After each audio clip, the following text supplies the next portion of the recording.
Assalamualaikum warahmatullahi wabarakatuh. Perkenalkan, nama saya Rizky Ihwan Harahap, NIM 12111422937, kelas 2B Tadris IPS, mata kuliah Pendidikan IPS. Di sini saya akan menjelaskan materi yang pertama, yaitu kontribusi atau sumbangan mata kuliah pendidikan IPS dalam mengembangkan keilmuan dan kepribadian mahasiswa. Program studi IPS Universitas Sultan Syarif Qasim Riau.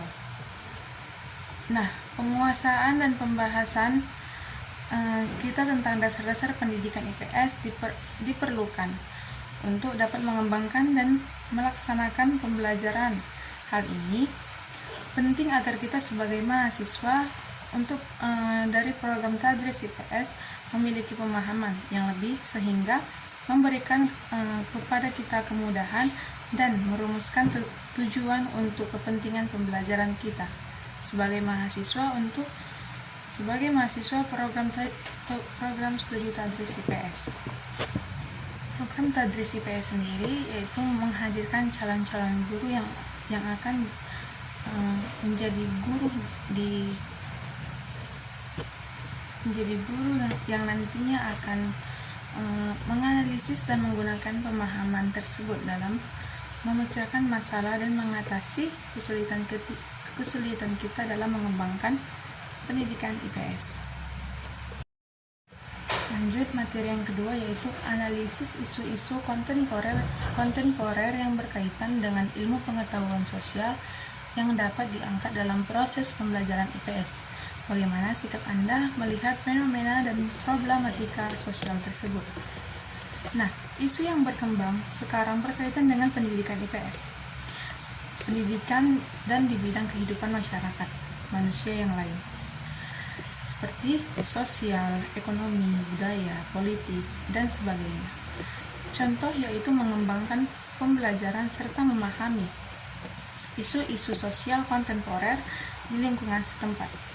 Menurut saya, kita harus lebih peka dan memperhatikan perkembangan apapun yang di sekeliling kita, agar perkembangan di masyarakat dan sekelilingnya dapat mengembangkan proses pembelajaran IPS dengan menggunakan isu-isu sosial kontemporer yang terjadi secara lokal maupun nasional. Nah, adapun yang ketiga, yaitu tujuan akhir pendidikan adalah memberikan kemampuan kepada peserta didik untuk berperilaku sesuai dengan konsep yang dipelajarinya. Karena itu harus diimplementasikan melalui dua strategi, yaitu pendidikan transfer of knowledge dan pendidikan sebagai transformation of values, dan berikan contoh pengimplementasinya. Dan pendidikan sebagai transformation of values, dan berikan contoh implementasinya.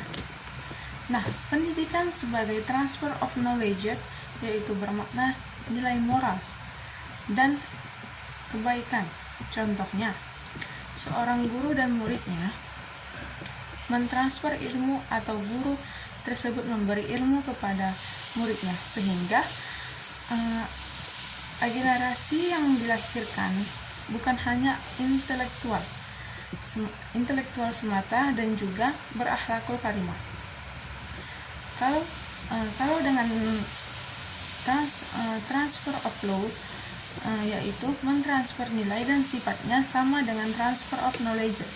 Pendidikan juga merupakan kerja budaya untuk menuntut peserta didik untuk selalu mengembangkan potensi dan daya kreativitas yang dimilikinya agar tetap survive dalam hidupnya. Karena itu dapat kritis dan partisipasi harus selalu muncul dan dalam jiwa peserta didik. Dan selanjutnya, materi yang keempat yaitu mengapa ilmu-ilmu sosial cenderung dikelompokkan sebagai soft science jika dibandingkan dengan ilmu alam. Berikan contoh berikan penjelasan Anda dengan memberikan satu contoh konkret dan upaya mengeliminasi dampak buruk dan pengelompokan tersebut terhadap kajian IPS. Nah, menurut pandangan saya atau menurut saya, yaitu ilmu pengetahuan IPS terutama fokus pada kajian, yakni kehidupan sosial, contohnya air, tidak mudah untuk diamati dan sulit untuk didapatkan secara tepat, dan instrumen laboratorium. Ilmu pengetahuan juga pada dasarnya yaitu sistematis dan pengetahuannya yang memiliki kemanusiaan tentang suatu hal yang dapat diverifikasi kebenarannya dengan menggunakan metode ilmiah. Pengetahuan ini juga diperoleh manusia yang pengalamannya dan penelitiannya. Nah, selanjutnya materi yang kelima yaitu coba uraikan serta jelaskan tentang strategi pembelajaran nilai dan keterampilan sosial dalam pendidikan IPS. Menurut pengetahuan saya, dalam kehidupan masyarakat mudah ditemukan masalah sosial masyarakat yang mudah terkena isu atau rumor karena tidak mempunyai keterampilan dalam pengolahan informasi. Contohnya yaitu pelanggaran lalu lintas karena masyarakat tidak mematuhi aturan-aturan lalu lintas. Dan yang kedua yaitu ketidakaturannya, maksudnya orang yang tidak antri dalam di tempat-tempat pelanggaran umum.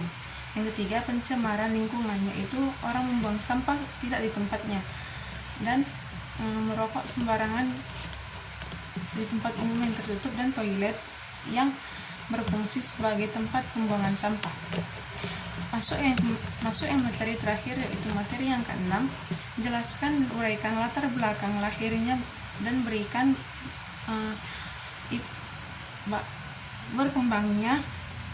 perkembangan IPS di Indonesia dan bandingkan dengan pendidikan IPS di luar negeri. Nah, pelajaran IPS di Indonesia dan pelajaran IPS di luar negeri yaitu Australia pada dasarnya memiliki tujuan yang sama, yakni dengan membentuk warga negara yang baik, membantu peserta didik memecahkan masalah dan menumbuhkan kebanggaan akan budaya dan bangsa. Di New South Wales, Australia, pelajaran IPS di pendidikan dasar HSIE yaitu Human Society and its Environment yang menekankan pada perkembangan nilai-nilai tingkah laku peserta didik. Selain perbedaan strategi pembelajaran IPS di Indonesia dan Australia, juga berbeda teknik penilaian yang digunakan. Di Indonesia penilaian masih mengacu pada angka-angka keberhasilan peserta didik, lain dengan Australia penilaiannya yaitu masih mengacu pada laporan kemajuan peserta didik, lebih menekankan pada proses yang dilakukan oleh peserta didik itu untuk mencapai potensinya masing-masing. Sekian kurang lebihnya saya mohon maaf. Saya akhiri. Wassalamualaikum warahmatullahi wabarakatuh.